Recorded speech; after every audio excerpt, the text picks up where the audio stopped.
Shatem, and today on Gloss TV I'm chatting to Andrea from Pitchix to find out how I can do a couple of things that I have no idea how to do on the Girls' Day Out car. Hi Andrea, thanks so much for taking the time to talk to us today. Can you tell us a little bit about Pitchix?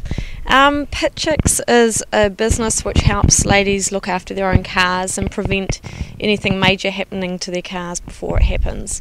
So you can learn how to do your own, check your own oil and water, check your own tyre pressures, your battery levels, all those sorts of things. So you're never caught short in the middle of the country with no idea what to do. So it's, like I said, a really good preventative way to stop anything happening majorly to your car before it happens. This time in a recession, you'll save lots and lots of money on taking your car in to get serviced, that sort of thing. Although you do need to get your car serviced regularly, you'll know if you're getting ripped off or not. You'll be able to check over your own car yourself, so know if you've been taken for a ride or not. Oh, that sounds great. So what are you going to take me through today? Today we're going to show you how to check your own oil. Excellent. Alright, stay tuned guys.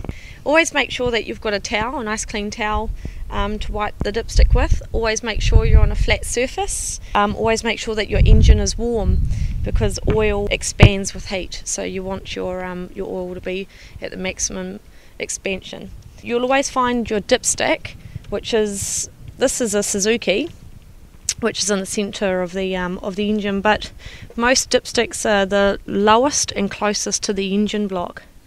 It can be sometimes confused with a transmission dipstick, but you'll work it out. They're different coloured oils. So you pull the dipstick out and you wipe it. That will be your high and that will be your low. If it's not a little hole on it, it will be two little cuts in the side, or it might even say high or low.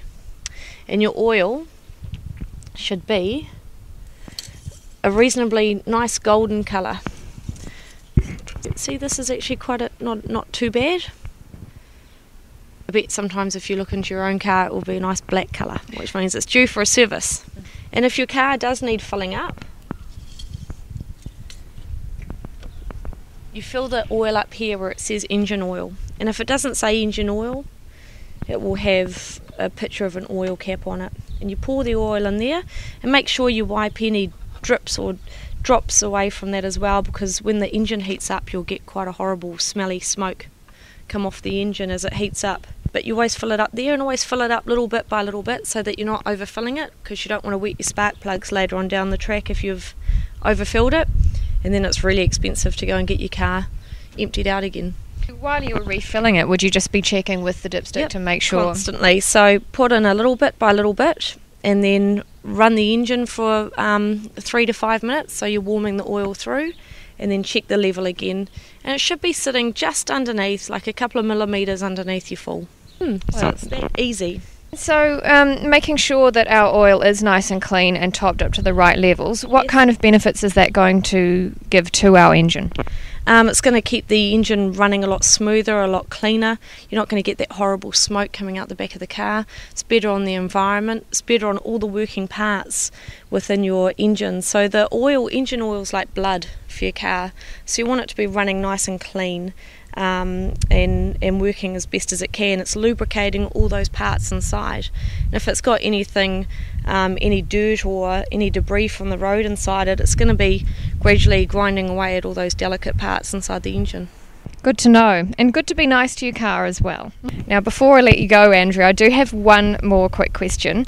I did in fact run out of the water for my windscreen wipers the other day. Now I'm pretty sure I fill it up here. Yep. But before I go ahead and do that, are any special rules that I need to know? It's an old wives' tale, and my mum taught me, unfortunately, never put washing liquid in there. Everyone puts washing liquid in there. It's not very nice on all the little components that carries the water through your car, and it also isn't very nice for your windscreen wipers.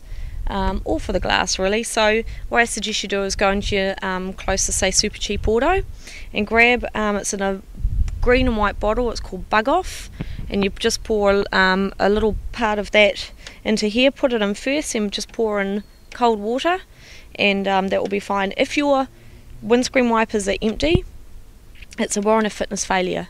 So I definitely suggest, if you're ever going in for a warrant of fitness, always ensure that your windscreen wiper fluid's always topped up, And also, if you've got a windscreen, a wiper blade on the back of your car, there'll be a couple of these in the front of the car, and if not, there'll be one in the back of the car that you can fill up as well, especially with four-wheel drives. They're usually located in the door. But definitely have your water filled up, or else you'll be sent home to put water in it. So glad you just told me, because I would have gone straight to the dishwashing liquid. So just out of interest, how did you get into this? I got ripped off considerably by a mechanic once, and I wanted to know exactly what I was paying for, and it wasn't going to happen overnight, so I decided to quit my job and learn how to be a mechanic. And so I learned all about my own car, and then working in an automotive workshop, I realised how many women have no idea about their cars. Air filters, for example, you would have no idea how to check your air filter if you'd had your car serviced, so you don't know whether you've just paid someone to replace your air filter or whether they've just cleaned it out. So you really need to keep an educated eye on your car so that you know you're not getting ripped off, and that's what Pitchix is all about. So we teach you how to look over your car, know what everything is running with your car, so you know if it's not sounding right or if there's something wrong. Andrea, thank you so much for your time. I've learnt so much already, and I'm thinking I really need to book myself in for one of your Pitchix courses. That's okay, bring a few girlfriends. It makes a great Saturday afternoon. I'll bet. Thanks again. Okay.